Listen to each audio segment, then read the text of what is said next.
நிகரற்ற அன்புடையும் எல்லாம் அல்ல அல்லாஹுவின் திருப்பெயரால் துவக்கம். அல்லாஹுவை பயந்து நடந்து கொள்ளும்படி வாழ்வின் எல்லா நிலைகளிலும் தக்வாவுடைய வாழ்க்கையை மேற்கொள்ளும்படி முதலாக எனக்கும் உங்களுக்கும் உபதேசம் செய்து கொள்கிறேன்.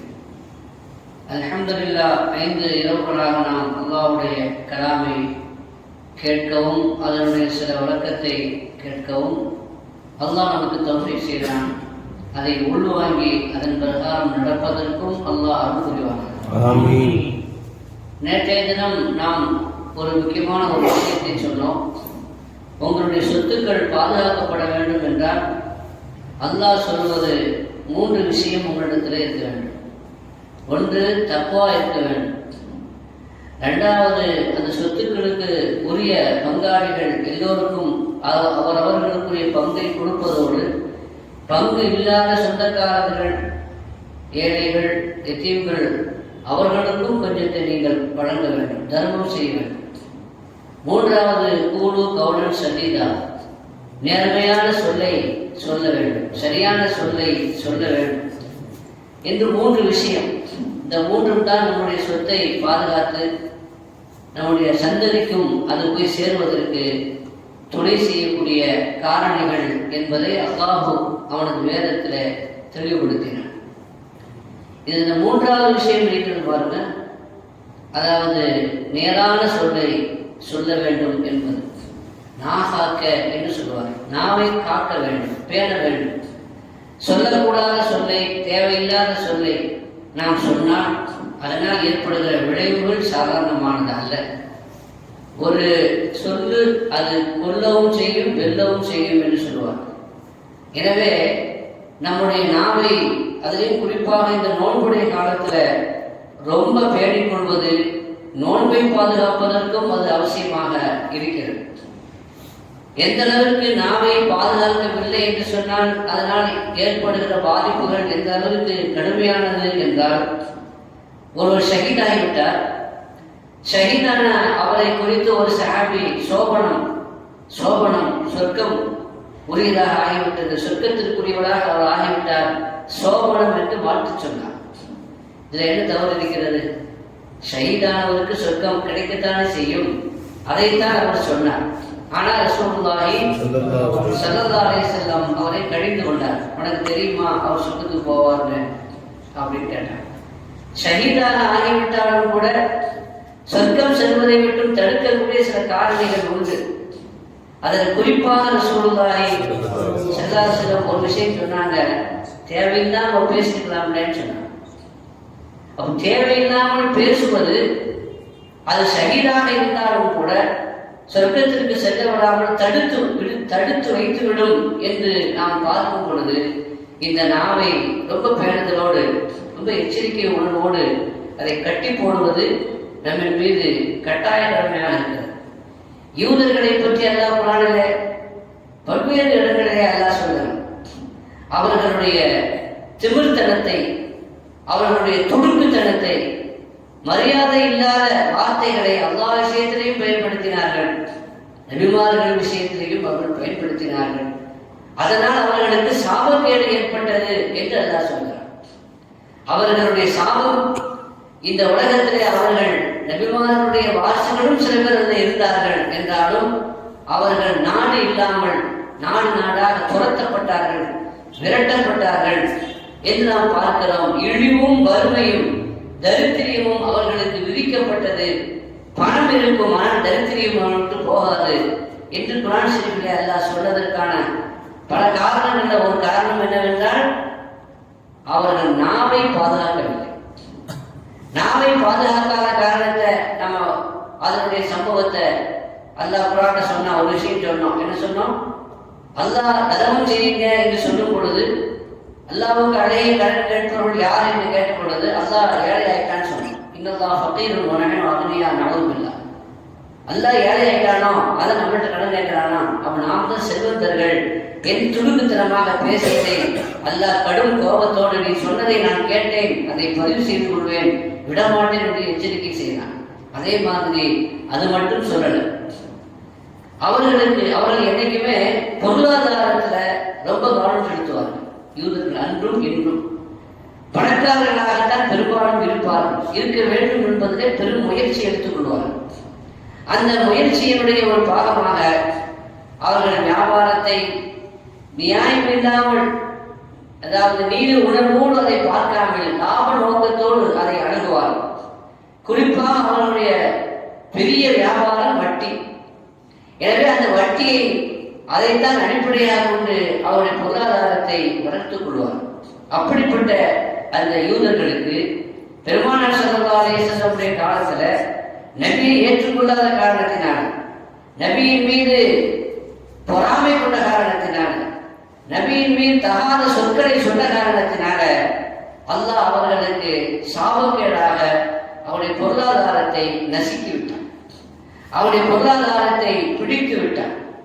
சாதாரணமாக நம்முடைய பொருளாதாரம் சுருங்கி விட்டது என்றால், நல்ல நடந்து கொண்டிருந்த வியாபாரம் படுத்து விட்டது என்றால், நிறைய செல்வத்தை ஈட்டிய நாம் இன்று அதிலே கொஞ்சம் குறைவை காணுகிறோம் என்றால் நாம் நம்மைத்தான் சிந்திக்க வேண்டும். ஏன், என்ன நடந்தது? நம்முடைய பாவத்தின் காரணமாக, அல்லாஹ்வுக்கு நன்றி செலுத்தாமல் இருந்த காரணத்தினால் தான் அது குறைந்தது என்று நாம் சிந்தித்தால் அது சரியான பார்வையாக இருக்கும். வேறு சக்கரத்துள் அதீதம் என்று அல்லாஹ் சொன்னான். அதாவது நீங்கள் நன்றி செலுத்தினால் நிச்சயமாக நான் அதை அதிகப்படுத்துவேன் என்று சொல்லுவேன். அல்லாஹ் போய் சொல்ல மாட்டான். இன்று நாம் பார்த்தோம், நீங்கள் நன்றி உணர்வோடு இருந்தால், ஆமத்துல் ஈமானோடு நீங்கள் நன்றி உணர்வையும் வெளிப்படுத்தினால் அல்லாஹ் அவங்களை அதாப் செய்ய மாட்டான் என்று அல்லாஹ் சொன்னான். அப்ப அல்லாஹ் செல்வத்தை பிடிக்கிறான்னு சொன்னா, செல்வம் குறைஞ்சிருச்சு அப்படின்னு சொன்னா, வியாபாரம் லாஸ் ஆயிடுச்சுன்னு சொன்னா, நம்ம இடத்துல இந்த சுக்குர் அது பாதிக்கப்பட்டிருக்கிறது, நஷ்டப்பட்டிருக்கிறது என்றுதான் விளங்க வேண்டுமே தவிர அந்த யூதர்கள் எதையுமே ஒழுங்கா விளங்க மாட்டாங்க. என்ன சொன்னான் அப்படின்னா, இதே ஃபன்ஹாஸ் தான். அவன் வந்து அல்லாஹ் விஷயத்துல தகாத சொல்ல ஏற்கனவே சொன்னதாக குர்ஆன் பதிவு செய்தது. செல்வத்தை அல்லாஹ் பிடித்து விட்டான். யூதர்களுடைய வியாபாரம் முடங்கி விட்டது. வியாபாரம் முடங்கியதானத்தினால் பொருளாதாரத்திலே நசிந்து விட்டார்கள். அப்ப என்ன செய்யணும்? நம்முடைய பாவத்துக்கான பரிகாரம் என்று அவர்கள் சிந்தித்திருந்தால் அது நியாயமான பார்வையாகப்பட்டிருக்கும். ஏன்னா அல்லாஹ் குர்ஆன்ல சொல்றான், "வலவ் அன்னஹும் அகாமு தௌராத வல் இன்ஜீல வமா உன்ஸில இலைஹிம் மின் ரப்பிஹிம் லஅகலூ மின் ஃபௌகிஹிம் வ மின் தஹ்தி அர்ஜுலிஹிம்." அவங்க ஒழுங்கான முறையிலே தௌராத்தையும் இன்ஜீலையும் நிலைநாட்டி இருந்தால், அவர்களுக்கு அருளப்பட்ட எல்லா வேதத்தை கொண்டும் ஈமான் கொண்டு அதன் பிரகாரம் அமல் செய்திருந்தால், நாம என்ன செய்திருப்போம்? அவங்க வந்து மேலே இருந்தும் சாப்பிடுவாங்க, கீழே இருந்தும் சாப்பிடுவாங்க. அப்படின்னு செல்வம் மேலே இருந்தும் கொட்டும், கீழே இருந்தும் கொட்டும். நாம் நியாயமான முறையில் வாழ்ந்தால், நியாயமான முறையில் நடந்து கொண்டால் செல்வம் பெருகும் என்று எல்லாம் சொல்றான். ஆனால் அப்படி பெருகவில்லை என்று சொன்னால், நம்முடைய நடத்தையில ஏதோ ஒரு குற்றம் இருக்கிறது என்று உணராமல் அவன் என்ன வார்த்தை சொன்னா அல்லாஹ் பாதுகாக்க வேண்டும். அதை சொல்வதற்கு நமக்கு நான் பூசுகிறது, அல்லாஹ்வுடைய கை சும்பி விட்டதோ என்று சொன்னான். இப்ப காலத்தில் யஹூது யதுல்லாஹி மக்லூலா, யூதர்கள் சொன்னார்கள், அல்லாஹ்வுடைய கரம் அது செயலிழந்து விட்டது, சுருக்கி விட்டான், செயல்படாமல் ஆகிவிட்டது என்று அவன் சொன்னான். அல்லாஹ் பதில் சொன்னான், 1,05,000 அவங்கதான் செயலிழந்து விட்டது, சூம்பி போய்விட்டது. அல்லாஹ்வுடைய பல் எதாவும் சூத்தத்தான், அல்லாஹ்வுடைய 2 கரமும் விரிவாக இருக்கிறது. அல்லாஹ் நாடியவர்களுக்கு விரிவாக நிறைய செல்வத்தை வழங்குவான் என்று அவர்களுக்கு பதில் சொன்னான். அதாவது 1,05,000 அந்த யதுல்லாஹி மக்லூலா என்று சொன்ன காரணத்தினால் அவர்கள் சபிக்கப்பட்டார்கள் என்று அல்லாஹ் சொல்றான். இதெல்லாம் குர்ஆன்ல ஏன் சொல்றான்னா, நபிமார்கள் விஷயத்துல, அல்லாஹ்வுடைய விஷயத்துல, நல்லவர்கள் விஷயத்துல நம்முடைய நாவை அடக்கி வாசிக்க வேண்டும் என்பதை நமக்கு அல்லாஹ் உணர்த்தினான். நாவை அடக்கவில்லை என்று சொன்னால், தகாத சொற்களை நீங்களும் நானும் பயன்படுத்தினால் அது சாபக்கேடாக வந்து அமையும். உலகத்திலே மிகப்பெரிய நஷ்டத்தையும் கஷ்டத்தையும் அனுபவிக்க வேண்டியது வரும் என்பதை நமக்கு அதன் மூலமாக அல்லாஹ் உணர்த்துகிறான். எத்தனையோ சம்பவங்கள், எத்தனையோ சரித்திர நிகழ்வுகள் இருக்கிறது. அல் பலாஉ முவக்கலும் பில் மந்திக் என்று சொல்லுவார்கள். நமக்கு வரக்கூடிய பலா முசீபத்து உங்க வாய்நாள தான் வருதுன்னு சொல்லுவாங்க. இது ரசூலுல்லாஹி ஸல்லல்லாஹு அலைஹி வஸல்லம் சொன்னதாகவும் ரிவாயத் இருக்கிறது, சஹாபாக்கள் சொன்னதாகவும் ரிவாயத் இருக்கிறது. ஆக எப்படியோ இந்த கருத்து எல்லோராலும் ஏற்றுக்கொள்ளப்பட்டதாக இருக்கிறது. நமக்கு வரக்கூடிய எல்லா முசீபத்தும் எல்லா ஆபத்தும் எதனால வருது? நம்முடைய வாயினால தான் வருது. புகாரி ஷரீஃப்ல ஒரு ஹதீஸ் வருது. ரசூலுல்லாஹி ஸல்லல்லாஹு அலைஹி வஸல்லம் ஒரு கிராமவாசிய, ஒரு அழகாவிய நலன் விசாரிக்க போறாங்க. அவர் வயசானவர், அவர் கடுமையான காய்ச்சலா இருக்கு. பொதுவாக ரசூலுல்லாஹி ஸல்லல்லாஹு அலைஹி வஸல்லம் நோயாளிகளை நலன் விசாரிக்க சென்றால் லா பஸ் தஹூர் தஹூர் இன்ஷா அல்லாஹ் என்று சொல்லுவாங்க. என்ன சொல்லுவாங்க? லா பஸ் தஹூர் இன்ஷா அல்லாஹ். நாம நோயாளியை விசாரிக்க போகும்போது என்ன சொல்லணும்? லா பஸ் தஹூர் இன்ஷா அல்லாஹ். என்ன அர்த்தம்? கவலை இல்லை, கவலைப்படாதீங்க, சுத்தமாயிடும். லா பஸ் தஹூர் இன்ஷா அல்லாஹ். இன்ஷா அல்லாஹ் இந்த நோய் சுத்தமாயிடும். நோய் சுத்தமாயிருந்தா குணமாயிடும் அர்த்தம். நோய் சுத்தமாயிருந்தது மட்டுமல்ல, அதன் மூலமாக பாவங்களும் சுத்தமாகிடும். பல்வேறு அர்த்தங்களை கொண்ட ஒரு துஆவுடைய வார்த்தை, ஆறுதலாக சொல்கிற வார்த்தை. இப்ப ரசூலுல்லாஹி ஸல்லல்லாஹு அலைஹி வஸல்லம் சொல்றாங்க, இந்த மனுஷன் என்ன செய்யணும்? பேசாம இருக்கணும். பேசாம இருக்கல, அவர் பொத்திக்கிட்டு இருக்கல. அவரு சொன்னாரா, கல்லா, இது குணமாகாதுன்னா, இது சுத்தமாகாது, இது எனக்கு நிவாரணம் தரக்கூடிய நோய் மாதிரி தெரியல. ஹும்மா தஃபூர், காய்ச்சல் கொதிக்கிறது. அலா ஷேகின் கபீர், வயது முறிந்த இந்த கிழவனின் மீது காய்ச்சல் கொதிக்கிறது. துசீர் ஒரு குபூர், அடுக்குமுறைன்னு பேசுறாரு. நோயாளியா படுக்கையில கிடந்தாலும் கூட என்ன பேசுறாரு? ஹும்மா தஃபூர் அலா ஷேகின் கபீர் துசீர் ஒரு குபூர், இது கபூர்ல கொண்டு வந்து சேர்க்கும்னு பணம் இதன்னு சொன்னாங்க. சில அப்படின்னா அப்படியே ஆகுமே, நான் துவா செய்யறேன், அதை வாங்கணும், ஆமின்னு சொல்லணும், அது கொத்திக்கிட்டாவது இருக்கணும். குணமாக வந்து அப்படின்னு கற்குரியா பேசுறேன், சரி அப்படி இருக்கட்டும் அப்படின்னு சொல்லிட்டான். சாப விடல, நீ என்ன சொல்லி அதுதான் உனக்கு கிடைக்கும். அவர் இறந்து போயிட்டார். இந்த மௌத் எதனால வந்துச்சு? எதனால வந்துச்சு? வாயால வந்துச்சு. அவர் ஒழுங்காக துவாவுக்கு ஆமின்னு சொல்லியிருந்தா, குறைந்தபட்சம் பேசாம இருந்திருந்தா கூட அவர் ரட்சிக்கப்பட்டிருப்பார். நோயிலிருந்து அவருக்கு ஷிஃபா கிடைத்திருக்கும். ஆனா அந்த வாயினால் அவருக்கு என்ன வந்துச்சு? மௌத் வந்து விட்டு. குர்ஆன் ஷரீஃபில் பல்வேறு சம்பவங்கள். மூசா அலைஹிஸ்ஸலாம் அவர்கள் அந்த பேழையில வைக்கப்பட்டு நைல் நதியில் விட்டுட்டாங்க அவங்க அம்மா. அதை எடுத்துக்கொண்டு வந்தாங்க ஊழியர்கள். போலீஸுக்கு தகவல் வந்த உடனே, ஆண் குழந்தைன்னு தெரிஞ்ச உடனே கொள்ளணுன்றதுக்காண்டி அவங்க வந்துட்டாங்க. ஆனா ஆசியா அம்மா அவர்கள் அந்த குழந்தையை தூக்கி வச்சுக்கிட்டாங்க. போலீஸ்காரங்க சொன்னாங்க, ஒருத்தர் இதை தொடக்கூடாது, நான் ராஜாட்ட சொல்லி இதற்குன்னு தனி விதிவிலக்கு வாங்கி தருவேன் என்று சொல்லி ஃபிரௌனுடைய தர்பாருக்கு கொண்டு போயிட்டாங்க. அந்த குழந்தையை பார்த்த உடனே அவங்களுக்கு ஒரு மஹப்பத் வந்துருச்சு. யாரை பார்த்த உடனே? மூசா நபி அலைஹிஸ்ஸலாம். வல்கைது அலைக மஹப்பத்தன் மின்னி என்று அல்லாஹ் சொல்றான். நபியே, உங்கள் மீது மஹப்பத்தை நான் போட்டேன் என்று சொல்றான். மூசா நபி அலைஹிஸ்ஸலாம் யாரை பார்த்தாலும் அவங்களுக்கு என்ன ஏற்படும்?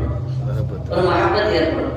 அந்த அடிப்படையில ஆசியா அம்மா அந்த குழந்தையை தூக்கிட்டு போய் ஃபிரௌன் போய் சொன்னாங்க, இந்த ஒண்ணு சின்னோண்டா தத்துரு குர்ரத்து ஐனிலி வல லா தத்துரு அஸா ஐயஃபஅனா அப்படின்னு சொன்னாங்க. என்ன அர்த்தம்? இது எனக்கும் உங்களுக்கும் கண் குளிர்ச்சியாக இருக்கிறது, இது நமக்கு பிரயோஜனப்படலாம், எனவே நீங்க என்ன செய்யாதீங்க, இதை கூட செய்யாதீங்க என்று சொன்னான். ஆனா அவன் என்ன சொன்னா? சும்மா புத்திக்காத இருக்கலாம்ல.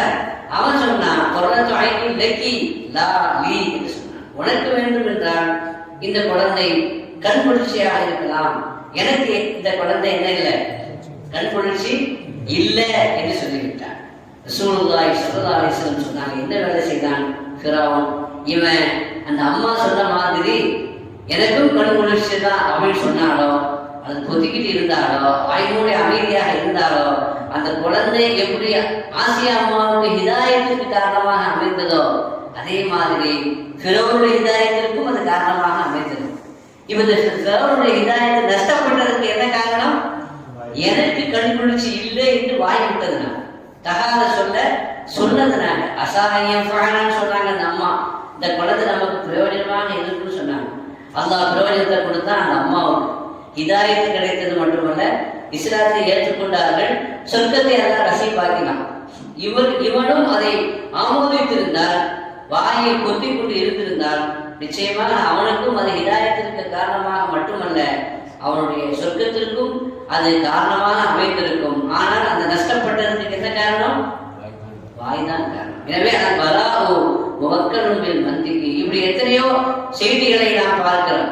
நபிகள் நாயகம் ஸல்லல்லாஹு அலைஹி வஸல்லம் அவர்கள் இந்த நாவை காக்க வேண்டும் என்று, இந்த நாவை பாதுகாக்க வேண்டும் என்று, பேசக்கூடாததை பேசக்கூடாது என்பதை குறித்து பல்வேறு செய்திகளை நமக்கு தெளிவுபடுத்தி இருக்கிறார்.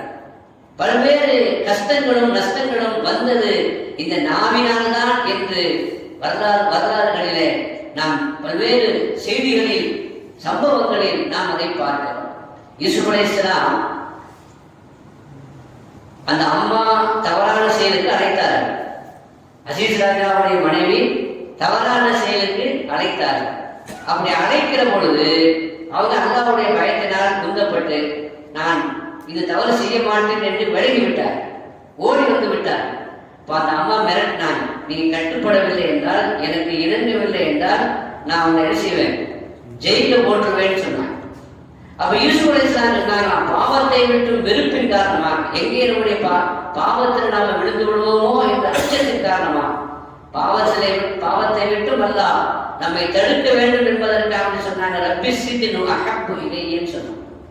இறைவா இந்த பாவமான செய்ய, ஆனா ஹதீஸ்ல வருது அந்த சொல்ல அவங்க தவிர்த்து இருக்கலாம்.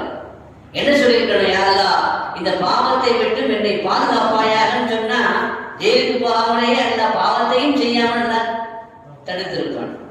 அவங்க என்ன கேட்டிருக்கணும், ஆஃபியத்தை கேட்டிருக்க வேண்டும். ஆஃபியத்துன்னு சொன்னா பாவமும் செய்யாமல் அல்லாஹ் நம்மளை பாதுகாக்க வேண்டும் என்று கேட்டிருந்தால் ஜெயிலுக்கு போகாமலேயே அல்லாஹ் தஆலா அவர்களை தடுத்திருப்பான். ஆனா அவங்களே தன்னுடைய வாயினால ஜெயிலுக்கு போட்டாலும் பரவாயில்லை ரப்பே, ஆனா அந்த பாவம் செய்ய வச்சிடாத என்று சொன்ன காரணத்தினால அவங்களுக்கு ஜெயில் தண்டனை கிடைப்பதற்கு அந்த சொல் காரணமானது என்று நாம் பார்க்கிறோம். யூதர்கள் பல்வேறு சாபத்திற்கு உண்டானது, கஷ்டங்களுக்கு உண்டானது எதனால? அவங்களுடைய சொல்லுனால. இன்னைக்கு கூட ஒரு செய்தி வரலாறு குர்ஆன்ல வந்தது, நாம் ஓதினோம். என்ன, மூசா நபி அலைஹிஸ்ஸலாம் பைத்துல் முகத்தஸை கைப்பற்றுவதற்காக வேண்டி ஜிஹாதுக்கு புறப்படுங்கன்னு சொன்னாங்க. அப்படி புறப்படுங்கன்னு சொல்லும் பொழுது புறப்பட வேண்டியதானே? என்னது, புறப்பட வேண்டியதானே? புறப்படலை. ஏன்னா அந்த நேரத்தில் அமாலிக்கர்கள் என்ற ஒன்பர்களுடைய ஆட்சி நடைபெற்றுக் கொண்டிருந்தது. அவர்கள் முரட்டுத்தனமானவர்கள். எனவே அவர்களை எதிர்த்து செய்ய முடியாது, நம்மளால் போரிட்டு ஜெயிக்க முடியாது என்று வெளிப்படையான சக்தியை கொண்டு அவர்கள் நம்பி அல்லாஹ்வுடைய சொல்லையும் ரசூலுடைய சொல்லையும் உதாசீனம் செய்தார். எந்த அளவுக்கு சொன்னாங்க, காரு யா மூசா இன்ன ஃபீஹா கௌமன் ஜப்பாரீன். மூசாவே, அந்த ஜப்பார்கள் இருக்கிறாங்க, அதாவது வரம்பு மீறி நடக்கக்கூடிய சர்வாதிகாரம் உள்ள ஆளுமை உள்ள அந்த ஜப்பார்கள் இருக்கிறாங்க. அதாவது அவங்க அந்த ஊரை விட்டு வெளியேறினாதான் நாங்கள் அங்கே போவோம். அவர்கள் வெளியேறும் வரை நாங்கள் அந்த ஊருக்கு என்ன செய்ய மாட்டோம். அவர்கள் வெளியேறிவிட்டால் நாங்கள் என்ன செய்வோம், உள்ள போவோம் அப்படின்னா. எவனாவது கொஞ்சமாவது யோசனை பண்ணி பாருங்க, அவனா நாட்டை விட்டு வெளியேறுவானா? எந்த நாட்டினுடைய அதாவது அரசராக இருந்தாலும் அந்த நாட்டை பாதுகாப்பதற்கு தான் போராடுவானே தவிர நீங்க வரீங்க வாங்க நான் வெளியே போறேன் அப்படின்னு சொல்லுவானா? இது அல்லாஹ்வுடைய ஏற்பாடே இல்லை. நாம அல்லாஹ்வுடைய நம்பிக்கை வைத்து என்ன செய்ய வேண்டும், போற்ற வேண்டும், முன்வர வேண்டும். அப்ப அல்லாஹ்வுடைய உதவி கண்டிப்பா கிடைக்கும். அவங்க வந்து வர்ற வரைக்கும் நாங்க என்ன செய்ய மாட்டோம், உள்ள போக மாட்டோம்னு சொன்னோம். அதுல ஒரு 2 பேர் உள்ளவங்க இருந்தாங்க, அல்லாஹ்வுடைய நியமத்துக்குரிய 2 பேர் இருந்தாங்க. மூசா நபி அலைஹிஸ்ஸலாமுடைய அந்த செய்திக்கு பிரதிநிதியாக அவர்களிடத்திலே வாதாடினாங்க. கண்டிப்பா உள்ள போங்கப்பா, நம்ம எல்லாம் உள்ள போய் வெற்றி பெறுவோம் என்று சொன்னாங்க. அவர் வெற்றி பெறுவோம், நீங்கள் உள்ளே நுழைந்தால், உள்ள நுழைஞ்சா மட்டும் போதும், நீங்க வெற்றி பெறுவீர்கள் என்று அல்லாஹ்வுடைய நற்செய்தியை சுப செய்தியை சொன்னார். நீங்க போனீங்கன்னா நீங்க தான் வெற்றி பெறுவீர்கள் என்று சொன்னாங்க. நான் அதுக்கு என்ன சொல்லிட்டேன் தெரியுமா? அவன் யா மூசா அவன் ஒரு காலமும் நாங்கள் என்ன செய்ய மாட்டோம், அந்த ஊருக்குள்ள அந்த நாட்டுக்குள்ள நுழையவே மாட்டோம். அவதா. அப்புறம் வார்த்தை நான் பாருங்க, அதாவது இதுதான் அந்த வரப்புக்கு பாத்திலா, வேணுமானா நீங்களும் அல்லாஹ் போய் சண்டை போடுங்க. நீங்களும் உங்க அல்லாவும் போய் நாங்கள் இங்கேயே உட்கார்ந்துக்கிறோம். இதுஹப் அந்த வரப்புக ஃபகாத்திலா இன்னா ஹாவுனா காஹிதூன், நாங்கள் இங்கேயே உட்கார்ந்துக்கிறோம்னு சொன்னோம். மூசா சொன்னாங்க, ரப்பே இவனை திருத்தவே முடியாது, இவனை யாருமே கண்ட்ரோல் பண்ண முடியாது. இன்னிலா ரப்பி இன்னிலா அம்லிகு இல்லா நஃப்ஸி வ அஹி, என்னையும் என்னுடைய சகோதரர் ஹாரூனை தவிர நான் வேற யாரையும் என்னால் என்ன செய்ய முடியல, கண்ட்ரோல் பண்ண முடியல. சொல்ல ஒருத்தர் கேட்க மாட்டேங்க. அதனால எங்களுக்கும் அவங்களுக்கு புரிவு உண்டாக்கிட்டே யோசிக்கிறோம். அல்லாஹ் ஜல்ல தஆலா அந்த சொல்லின் காரணமாக நாங்கள் இங்கே உட்கார்ந்துருந்தா நீ இங்கே கிட அப்படின்னு போட்டான். فإنها محرمة عليهم 40 سنة يتيهون في الأرض فلا تأس. இந்த ஆயத்தை அல்லாஹ் சொல்றான், நீ இப்படி சொன்ன காரணத்தினால அவர்கள் மீது அந்த நகரம் ஹராமாக்கப்பட்டு விட்டு 40 வருஷம் நீங்க உள்ளே போக முடியாது. அதனால சொன்னா போக மாட்டேன்னு சொன்னாங்க, நீனும் உங்க அல்லாவை சண்டை போடுங்கன்னு சொன்னாங்க, நாங்க இங்கே இருந்துக்கிறோன்னு சொன்னாங்கல்ல. அதனால அல்லாஹ் சொல்லிட்டான், 40 வருஷம் நீங்க என்ன செய்ய முடியாது, அந்த ஊருக்குள்ள அந்த நாட்டுக்குள்ள போகவே முடியாது. முஹர்ரமத்துன் அலைஹிம் 40 சனா, 40 வருஷம் யதீஹூன ஃபில் அர்தி, இப்படியே சுத்திக்கிட்டே இருக்க வேண்டியதான், சுத்திக்கிட்டே இருக்க வேண்டியதான். என்ன செய்ய முடியாது, அந்த ஊருக்குள்ள நுழைய முடியாத என்று அல்லாஹ் ஜல்ல தஆலா சாபம் பெற்று விட்டான். அதனால என்னாச்சு, அவங்க அப்ப இருந்தது ஒரு தீங்கிற மைதானம். இந்த ஊரும் இல்லை அந்த ஊரும் இல்லை, ஒரு தீங்கிற மைதானத்துல வெட்ட வெளியில மாட்டிக்கிட்டாங்க. இந்த புறப்பட்டு வந்து இங்கிருந்து எங்க போகணும், அந்த நகரத்துக்குள்ள பைத்துல்முகத்துக்குள்ள போகணும். ரொம்ப தூரம்லாம் இல்லை, பக்கம்தான். ஆனாலும் கூட போக மாட்டோம் பிடிவாதமா இருந்த காரணத்தினால, அது மட்டுமல்ல நாங்கள் இங்கேயே உட்கார்ந்துக்கிறோம்னு சொன்ன காரணத்தினால அல்லாஹ் என்ன சாபம் போட்டு விட்டான், فإنها محرمة عليهم 40 سنة يتيهون في الأرض, 40 வருஷம் அவங்களுக்கு ஹராமாக்கப்பட்டு விட்டது. என்ன செய்வானா, ஹதீஸ்ல வருது, காலையில புறப்பட்டு போவோம், தீங்கிற மைதானத்துல மாட்டிக்கிறோம், ஒரு வசதியும் இல்லை, ஒரு வாய்ப்பும் இல்லை, சாப்பிடுறதுக்கு ஒரு வசதியும் இல்லை, விவசாயம் பண்ணுறதுக்கு வசதி இல்லை, ட்ரெஸ் மாற்றணும், ட்ரெஸ் மாற்றணும்னா நகருக்குள்ள போகணும், அப்பதான் வாங்க முடியும். உடுத்த ட்ரெஸ்ஸோடு இருக்கலாம், சாப்பாடும் இல்லை. அதனால காலையில் புறப்பட்டு என்ன செய்வான், பயணம் செய்வான். காலையில் போயிட்டு சாயந்தரம் ஆயிடுச்சு, சரி நாளைக்கு போவோம் அப்படின்னு சொல்லிட்டு அந்த படுத்துருவான். இங்கிருந்து எந்த வரைக்கும் போனாலும் அந்த படுத்துருவான். படுத்துட்டு காலையில் இருந்து பார்த்தா அவன் எங்க புறப்பட்டாலும் அங்கேயே இருப்பான். இங்க இருந்து திருச்சி போறேன்னு வச்சுருந்தேன், திருச்சிக்கு போறதுக்கு மெட்ராஸ்ல இருந்து எங்க வரைக்கும் போயிட்டான், விழுப்புரம் வரைக்கும் போயிட்டு வச்சுக்கோங்க. சரி நாளைக்கு மீறி பயணத்தை நம்ம என்ன செய்வோம், தொடங்குவோம் என்று அவன் நினைத்து படுத்தா திரும்பி பார்க்கும்பொழுது காலையில் இருந்து பார்த்தா எங்கே இருப்பான், மெட்ராஸ்ல இருப்பான். இப்படியே 40 வருஷம் அவனால் போகவே முடியல. இதுல என்ன விசேஷம்னா, அல்லாஹ் ஜல்ல தஆலா சாபம் போட்டுட்டான்னா அந்த ஊருக்குள்ள போக முடியாது என்று சொல்லிட்டான்னு சொன்னா போலீஸ் தேவையில்லை, ராணுவம் தேவையில்லை. இப்ப நாமளா இருந்தா என்ன செய்வோம், அவனை ஊருக்குள்ள வராம இருக்கிறதுக்கு தடுக்கிறதுக்கு ராணுவத்தை நிப்பாட்டிடுவோம், அந்த தடுக்கிறது போலீஸை நிப்பாட்டிடுவோம். அதாவது ஒரு போலீஸும் தேவையில்லை, ஒரு ராணுவம் தேவையில்லை, மட்டுமல்ல ஜெயிலும் தேவையில்லை. அங்க வெட்ட வெளி மைதானத்துல இருக்கலாம், சுவர் இல்லை, ஆனாலும் கூட ஜெயிலாக இருந்துச்சு. அந்த ஜெனரேஷனே அழியும் வரை அல்லாஹ் ஜல்ல தஆலா அவர்களால் அங்கிருந்து என்ன செய்ய முடியல, நகர முடியல. அந்த தீங்கிற மைதானத்தை வச்சுதான் மூசா நபி அலைஹிஸ்ஸலாம் வஃபாத்தாங்க, ஹாரூன் நபி அலைஹிஸ்ஸலாம் வஃபாத்தாங்க. எல்லா இவர்கள் மூலமாக அவர்களும் கஷ்டப்பட்டார், கஷ்டத்தை அனுபவித்தார். இதனால எதனால வந்துச்சு, நாங்க இங்கேயே உட்கார்ந்துக்கிறோம்னு சொன்னாங்க, நீ இங்கேயே உட்காரு, நீ இங்கேயே கடை அப்படின்னு சொல்லிட்டான். ஆனா ரசூலுல்லாஹி ஸல்லல்லாஹு அலைஹி வஸல்லம் சஹாபாக்கள் அப்படி இல்லை. ஸல்லல்லாஹு அலைஹி வஸல்லம் சஹாபாக்கள் பதில்ல ரசூலுல்லாஹ் கேட்கிறாங்க, நம்ம யுத்தம் செய்யலாமா அப்படின்னு கேட்கிறாங்க. அப்ப அவங்க என்ன சொன்னாங்க, செய்யலாம். அபூபக்கர் சொன்னாங்க, உமர் சொன்னாங்க, பல சஹாபாக்கள் சொன்னாங்க. ஆனா அவங்க இருக்கிறது 14. உள்ளூர் வாசிகளுடைய அபிப்பிராயம் என்ன அப்படிங்கிறதுக்காக வேண்டி அபிப்பிராயத்தை எதிர்பார்க்கிறாங்க. ரசூலுல்லாஹி ஸல்லல்லாஹு அலைஹி வஸல்லம் நாம போலாமான்னு திரும்பி கேட்கிறாங்க. அப்ப அவங்க வழங்கிட்டாங்க, யார சொல்ல எங்களுடைய பதிலை எதிர்பார்க்கிறீர்களா, ஆமான்னு சொன்னாங்க ஸல்லல்லாஹு அலைஹி வஸல்லம். அப்படின்னா நீங்க எங்களை எங்க வரைக்கும் எடுத்துட்டு போனான்னு தெரியும், உங்க பின்னாடியே நாங்க வருவோம். அதில் மிக்தாத் இப்னு அஸ்வத் ரலியல்லாஹு அன்ஹு சொன்னார், யார சொல்லலாம், கடலில் குதிக்க சொன்னால் குதிக்கிறோம், தீயிலே எதிலே குதிக்க வேண்டும் என்றாலும் குதிக்கிறோம், நீங்கள் என்ன சொன்னாலும் நீங்கள் ஆணையிடுங்கள், கட்டுப்படுகிறோம் என்று சொன்னார். அப்போ ஒரு வார்த்தை மிகுதாக சொன்னாரு, நாங்க பனூ இஸ்ராயீல் சொன்ன மாதிரி சொல்ல மாட்டோம். என்ன சொன்னாங்க அவங்க? இர்ஹப் அந்த ரப்புக ஃபகாத்திலா, நீங்களும் உங்கள் அல்லாஹ் போய் சண்டை போடுங்க, நாங்க இங்கேயே உட்கார்ந்து ஒருபோது என்ன செய்ய மாட்டோம். ரொம்ப சந்தோஷப்பட்டாங்க ஸல்லல்லாஹு அலைஹி வஸல்லம். இதான் அவர்களுக்கும் முஸ்லிம்களுக்கும் உள்ள வித்தியாசம். அந்த வித்தியாசத்தை அல்லாஹ் இந்த வசனத்துல தெளிவுபடுத்துகிறான். எனவே நம்முடைய வாயிலிருந்து வருகிற வார்த்தை நம்பிக்கையை வெளிப்படுத்துகிற வார்த்தையாக இருக்க வேண்டும், ஈமானை வெளிப்படுத்துகிற வார்த்தையாக இருக்க வேண்டும். எது நடக்கக்கூடாது அப்படின்னு நீங்க நினைக்கிறீங்களோ, எது நடக்கக்கூடாது என்று நீங்கள் பயப்படுறீங்களோ சொல்லவும் கூடாது. அது என்ன செய்யக்கூடாது. இப்ராஹிம் நஹீ ரஹ்மத்துல்லாஹி அலைஹி சொல்றாங்க, என் நஃப்ஸில் பல கருத்துக்கள் வரும், பல எண்ணங்கள் வரும், சொல்ல வேண்டும் என்று நினைப்பேன், ஆனால் சொன்னால் நம்ம சொன்னதுனால வந்துருமோ என்ற பயத்தின் காரணமாக நான் என்ன செய்ய மாட்டேன். தேர்தல் நடக்குது, நமக்கு இந்த கட்சி ஆட்சிக்கு வரும், ஒவ்வொரு ஆளுக்கும் ஒரு கருத்து இருக்குது. ஆனா நமக்கு இந்த கட்சி வரக்கூடாதுன்னு நம்ம நினைக்கிறோம், இந்த கட்சி ஆட்சிக்கு வரக்கூடாதுன்னு நினைக்கிறோம்னா போற போக்க பார்த்து வந்துடும் போல தெரியுது, அது சொல்லக்கூடாது.